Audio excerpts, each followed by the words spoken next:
ստացել ենք նման բողոքներ, հանձնարարված է ուսումնասիրում են էլեկտրաէներգիայի մասին, հավանաբար պատասխան կտրվի եւ Հայաստան էլեկտրացանցերի դումից եւ ինձ չի թվում նման բաներ։ Բայց ում կարող են մարդիկ դիմել, մարդիկ ում կարող են ոչ մեկին, արդեն դիմել են մարդիկ պատասխան կստանան։ ասում եք ամեն ինչ։ Պարոն Զախարյան, նոր վարկ է վերցվում էներգետիկայի ոլորտի առողջացման համար։ Ինչ վարկի մասին է խոսքը, շատ վատ էր լսվում ձեր ձայնը, ճիշտ ասած, այստեղ դրա համար։ Վարկի հարցը հետեւյալն է։ Ուրեմն վարկը վերցվում է Համաշխարհային բանկից երկարաժամկետ, մոտավորապես 30 տարով եւ բավականին ցածր տոկոսադրույքով 1.5%, որը ես հայտարարեցի նաեւ նիստի ժամանակ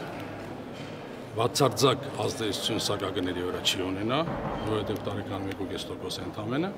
եւ որից 14 տարին արտոնյալ վարկ։ Ինչ խնդիր է, որ վարկ եք վերցրել, պարոն նախարար։ Դա չվճարված էլեկտրաէներգիա արտադրած ընկերություններին, էլեկտրաէներգիայի դիմաց չվճարված։ Հեծը չի վճարել։ Հեծի կողմից չվճարված եւ բացի դրանից որոշակի փոխառությունների Բայց եթե հեծը չի վճարել, ինչու է պետությունը վերցնել, պարոն նախարար։ Հեծից մենք վերցնում ենք այդ տոկոսները։ Հեծի չվճարում։ Պարոն նախարար, ով դուք Հետո պետք է նորից վարկը։